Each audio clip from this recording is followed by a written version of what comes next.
Hello बच्चों, आज हम करने वाले हैं क्लास 10th का रैपिड रिवीजन। उसमें हमारा जो मोस्ट इंपॉर्टेंट चैप्टर है वो है कार्बन एंड इट्स कंपाउंड। इसमें से अधिक नंबर के क्वेश्चन आने वाले हैं, तो बने रहिए हमारे साथ इस वीडियो में। हम इसे कम समय में पूरा चैप्टर कर देंगे क्लियर। बच्चों, इस अर्थ में अधिकतर चीजें जिसमें कार्बन मौजूद होता है, हम बात करें फूड की, प्लास्टिक है, मेडिसिन है, पेपर है, ऐसी बहुत सी चीजें होती हैं जिसमें हमारा कार्बन होता है, प्रेजेंट होता है। ठीक है, गैसें कई प्रकार की ऐसी हैं जिसमें कार्बन की मात्रा मिली होती हैं। ऐसी बहुत सी चीजें होती हैं जिसमें कार्बन की मात्रा मिली होती है। बच्चों, अब हम बात करते हैं इसमें स्पेशलिटी क्या होती है, खास बात क्या होती है। देखो, पहला इसमें हम पढ़े क्या है, इसमें हमने पढ़ा है कि it is found in nature everywhere. हर जगह ये कार्बन के एलिमेंट हमको मिल जाते हैं, कार्बन कंपाउंड हमको मिल जाते हैं। ठीक है, पहली बात। दूसरी क्या होती है बच्चा, इसमें होता है कोवैलेंट बॉन्ड। क्या होता है? कोवैलेंट बॉन्ड के द्वारा क्या होते हैं, बंधे होते हैं। तीसरी बात क्या होती है, तीसरी बात क्या होती है, इसमें इलेक्ट्रॉनिक कॉन्फ़िगरेशन करने पर करें इसको क्या होता है, इसका होता है 6 होते हैं एटॉमिक नंबर 2 और 4। मतलब इसके आउटर मोस्ट सेल कितने इलेक्ट्रॉन हैं, 4 हैं। और इसको चाहिए कितने का, 4 चाहिए, और तब ना ये अपना पूरा ऑर्बिट पूरा करेगा। तो इससे हमको पता चलता है कार्बन जो होता है 4 जगह से जुड़ता है। अभी तक ऐसा कोई भी एलिमेंट नहीं है जो 4 जगह से जुड़ता हो। इसमें 4 जगह से जुड़ सकता है, इसलिए कार्बन हमारा क्या है, मोस्ट वैल्यूएबल होता है।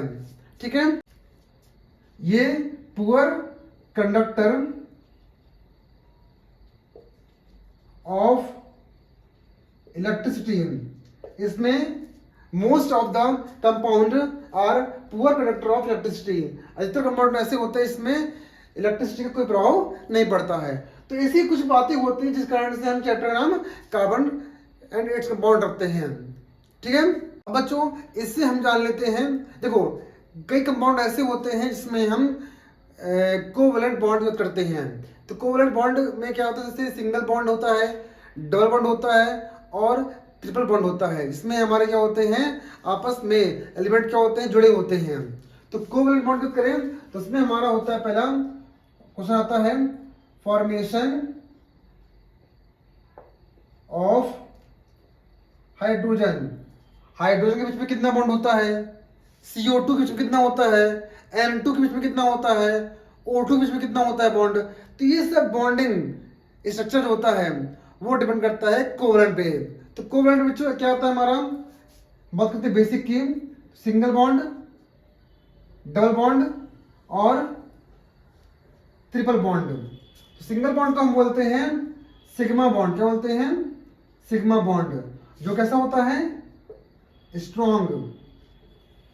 उसी प्रकार से डबल बॉन्ड में क्या होता है, पहला वाला होता है हमारा पाई और सेकंड होता है सिग्मा। पाई होता है वीक बॉन्ड। क्या होता है, वीक, जो आसानी से क्या होता है, ब्रेक होता है। उसी प्रकार से ट्रिपल बॉन्ड में ऊपर के जो 2 होते हैं वो होते हैं पाई के, और जो बीच का हिस्सा होता है वो सिग्मा बॉन्ड। तो इस प्रकार से इन बॉन्डिंग स्ट्रक्चर को हम करते हैं डिफाइन। ठीक है, तो चलो करते हैं question formation of hydrogen bond को। ये टॉपिक पढ़ेंगे आप 11th क्लास में डिटेल में। ठीक है, कि आप जान लीजिए अभी ऊपर ऊपर काम। बात करते हैं फॉर्मेशन ऑफ हाइड्रोजन बॉन्ड की। यहाँ पे सबसे पहले देखेंगे हम इसका हाइड्रोजन का कितना होता है, एटॉमिक नंबर 1 होता है। तो इसको तो 1 का 1 ही होगा। ठीक है, तो हाइड्रोजन के पास में कितने होने चाहिए इलेक्ट्रॉन, 1 होना चाहिए। क्यों, क्योंकि एक इससे खाली है ना। अपना ऑर्बिट पूरा करने के लिए 2 होना चाहिए, 2, 8, 18 बाय नील्स बोर 2 होना चाहिए, लेकिन यहाँ पे 1 है। तो ये होगा, कमी कितने की है, एक की है, इसमें कितने होंगे इलेक्ट्रॉन, एक है, इसके पास भी एक है, तो इसको अपना करना है ऑक्टेट पूरा। तो ये वाला बोलेगा इससे कि मेरे को इलेक्ट्रॉन उधार दे दो, इस कारण से मैं अपना क्या कर लूँ, पूरा कर लूँ।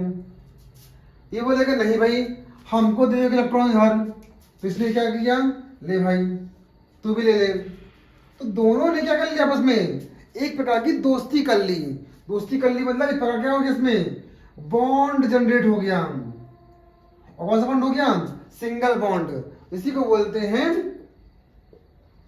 Covalent bond. ठीक है, तो H2 के द्वारा क्या होगा, ये हाइड्रोजन बॉन्ड बने होते हैं सिंगल बॉन्ड से। ठीक है बच्चों, इसी प्रकार से हम करते हैं क्वेश्चन, कौन सा, formation of O2, formation of O2।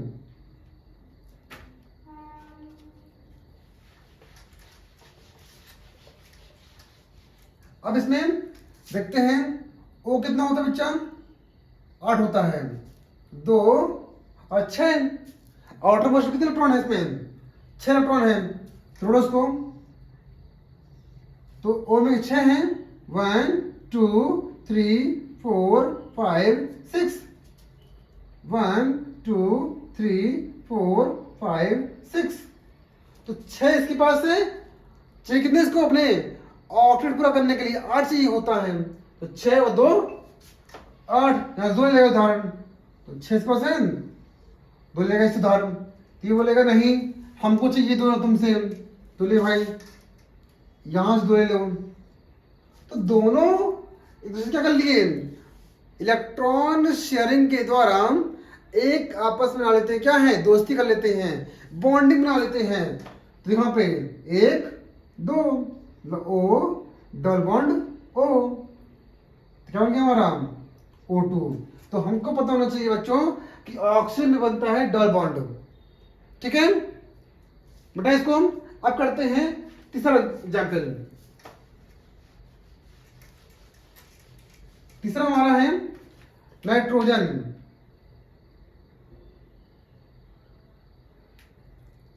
तो नाइट्रोजन क्या होता है, इसमें है 7 होते हैं एटॉमिक नंबर, 2 और 5। कितना होगा इसका पे, N 2 है N, देखो 1 2 3 4 5, 1 2 3 4 5, 5 इसके पास है, और यहां से 3 लिया, कितने हो गए, 5 3 8, 3 लेगा इससे क्या होगा 8, ये भी लेगा इससे तो 8। तो इनके क्या होगा 1 2 3, मतलब N ट्रिपल बॉन्ड N। तो N मतलब नाइट्रोजन के बीच में ट्रिपल बॉन्ड बनता है। ठीक है, इस प्रकार से हम इन्हें कर सकते हैं फॉर्मेशन, और एग्जाम में क्वेश्चन आता ही आता है। और आता है एलोट्रॉप्स ऑफ कार्बन, कार्बन के अपरूप जो होते कार्बन से ही हैं, बनते किससे हैं, जो बनते कार्बन से ही हैं, लेकिन कुछ उसमें प्रॉपर्टीज अलग अलग होती है, जिस कारण से वह अपने से क्या होते हैं, डिफरेंट दिखने लगते हैं। तो हम क्या बोलते हैं, इसको बोलते हैं एलोट्रॉप्स ऑफ कार्बन। तो ये कुछ इस टाइप से होते हैं बच्चों। और पहला आता है डायमंड, आता है ग्रेफाइट, और थर्ड क्या है हमारा, फुलरीन। यदि हम बात करें डायमंड की, ये तीनों डायमंड ग्रेफाइट फ्लोरीन तीनों के तीनों बनते किससे हैं, कार्बन से। ठीक है, और इस डायमंड इनमें लेकिन कुछ प्रॉपर्टीज अलग अलग होती हैं, जिस कारण से इनमें डिफरेंशिएट पाता है। तो डायमंड की बात करें तो डायमंड में जो शेप इसका होता है 4 एटम्स मिलकर के एक पर्टिकुलर शेप बनाते हैं इसका डायमंड में, जबकि ग्रेफाइट में क्या होता है 3 एटम्स, कितने 3 एटम मिलकर क्या होते हैं, आपस में बनाते हैं एक प्रकार का स्ट्रक्चर। जबकि किसमें कितने होते हैं C16, कार्बन के 60 एटम मिल रहा था क्या हमारा फ्लोरीन। ये हो गया बात इसके स्ट्रक्चर की। अब आते हैं इसे बच्चों कि इसमें क्या होता है, और बताइए इसके बारे में इसके बारे में और बताइए सर। सर इसके बारे में और बताइए क्या होता है। तो सुनो बेटा, पे डायमंड में ये होता है हार्ट शेप का, क्या होता है, हार्ट शेप का होता है। यदि हम बात करें ग्रेफाइट की, ग्रेफाइट क्या होता है, ग्रेफाइट होता है शाइनिंग एंड स्लिपरी, ये चिकनाहट का होता है। ग्रेफाइट एक्चुअली होता क्या पे है, पेंसिल की जो नोक हो गई वो आपने देखा होगा, तो उसमें ये ग्रेफाइट का यूज किया जाता है। वो चिकनी होती है, शाइनी भी होती है, ठीक है। और ये ग्रेफाइट की बात करें तो ये हमारा गुड कंडक्टर ऑफ इलेक्ट्रिसिटी होता है। कौन, ग्रेफाइट। और ये एक्चुअली यह है, ये होता है नॉन मेटल, ठीक है ना। यह तक इसमें है नॉन मेटल में आता है, लेकिन प्रॉपर्टी इसकी रखता है मेटल रखता है, ठीक है। ये इसमें दोनों में क्या है, डिफरेंस है। अच्छा, और बात करें हम किसकी, डायमंड की। तो डायमंड जो होता है बनता कैसे है, ये बनता है very high pressure and temperature पर, ठीक है। ये क्या बनता है, very high pressure and temperature पे क्या होता है, डायमंड बनता है, ठीक है। तो बच्चों हम बात कर रहे हैं next topic chain, branch and ring की, जो कि 11th और 12th क्लास में भी दिया गया है, ठीक है। तो इसमें आपका 10th क्लास में बेसिक दिया गया है कि हमारे कार्बन जो होते हैं वो चेन में कैसे होते हैं, ब्रांच में कैसे होते हैं और रिंग में कैसे होते हैं। तो हम बात करते हैं पहले चेन की। तो चेन में क्या होता है बच्चों, कार्बन के बीच में क्या होता है, एक प्रकार की चेन सीरीज बनी होती है। तो हम बात करें, ये एक दिया गया फॉर्मूला, इसका नाम क्या है, 4 कार्बन दिए हैं 1 2 3 4, 4 क्या बोलते हैं, ब्यूट बोलते हैं। सिंगल बॉन्ड है एन, ब्यूटेन, लियो जी इसका नाम हो गया ब्यूटेन। सर आपको कैसे पता चला इसका नाम ब्यूटेन है, भैया यदि आपको इसकी देखनी है लॉन्ग वीडियो तो आप हमारे इस लिंक में जाकर देख सकते हैं कि इसका कैसे एन आया, कैसे ब्यूट आया, ठीक है।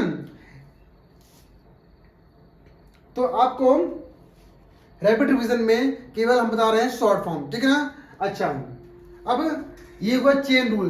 अब आते हैं हम किसमें, ब्रांच में आते हैं। तो ब्रांच में बेटा कैसे करते हैं, ध्यान सुनना पहले। ब्रांच में यदि हम बात करें तो ऐसे हमारे पास एक कार्बन,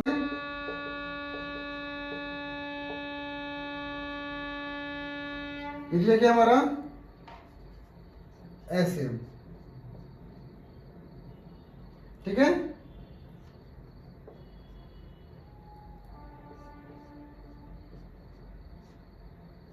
ऐसे दिया गया है। तो ये हमारी जगह क्या सीरीज में, लेकिन ये क्या हो गई, ब्रांच आ गई, शाखाएं उसकी आ गई। तो ये हमारा होता है ब्रांच रूल, ठीक है।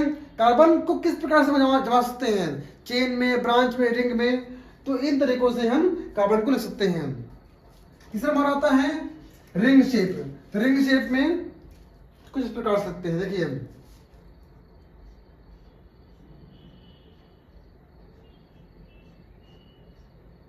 ऐसे। तो ये हमारे होते बच्चों कार्बन का रिंग शेप, जिसको हम 11th 12th में टॉपिक आता है रिंग शेप, इसको बोलते हैं एरोमेटिक। और इसका नाम क्या है, बेंजीन। क्या है, बेंजीन, बहनजी नहीं, बेंजीन, ठीक है। तो ये रिंग शेप में कार्बन क्या है, जमे हुए हैं। तो ये होता है बच्चों आपका अलग अलग शेप में कार्बन का स्ट्रक्चर। आता है सोप एंड डिटर्जेंट। तो साबुन और निरमा, जिसको हम हिंदी में बोलते हैं। तो ये एक्चुअली कपड़े साफ कैसे कर लेते हैं यार, इसमें एक्चुअली होता क्या है, तो हम जान लेते हैं इसके पीछे की साइंस। तो द मॉल, इसमें क्या होता है बच्चों, ध्यान से यहाँ पे कि हमारे जो कपड़े गंदे होते हैं तो उन गंदे कपड़ों में भरा क्या होता है, डस्ट एंड ऑयल, जो कि पानी में डायरेक्ट घोलते हैं। हमारे कपड़ों में डस्ट और ऑयल, इसको चिकनाई बोलते हैं, वो भरा होता है और डायरेक्ट उसको पानी में डाल के धोने से वह साफ नहीं होते हैं। तो उसमें डाला जाता है हमें सोप या फिर निरमा, इसको हम बोलते हैं साबुन निरमा डालते हैं। तो उसमें क्या होता है एक्चुअली बेटा, उसमें सोप यूज करें तो सोप या डिटर्जेंट में क्या होता है, सोडियम या पोटेशियम सॉल्ट होता है, सोडियम या पोटेशियम सॉल्ट होता है, जिस कारण से उसको हम डालते हैं पानी में, तो वह पानी में क्या होता है आयनिक बॉन्ड के रूप में, आयनिक बॉन्ड के रूप में क्या होते हैं वो ब्रेक होते हैं, जिस कारण से क्या होता है बच्चों, हमारा जो डर्ट होता है, गंदगी होती है, वह उस सोडियम या पोटेशियम सॉल्ट के द्वारा क्या होता है, वह बाहर निकाल लिया जाता है, कपड़ों से बाहर निकाल के या निकालने की कोशिश करता है। ठीक है, क्योंकि सॉल्ट किसका, पोटेशियम या सोडियम का क्या होता है, गर्म होता है, और गर्माहट के कारण वो आयंस के रूप में टूट जाते हैं और कपड़ों से गंदगी या ऑयल क्या करता है वो बाहर निकाल देता है। तो इस प्रकार की जो पूरी स्ट्रक्चरल फॉर्मूला होता है उसको बोलते हैं मिसेल्स, क्या बोलते हैं, मिसेल। और जैसे ही गंदगी को वह पानी गंदगी को उस कपड़े से बाहर निकाल देता है तो हमारा क्या होता है, कपड़ा पूरी तरह से क्लियर होता है, साफ आता है।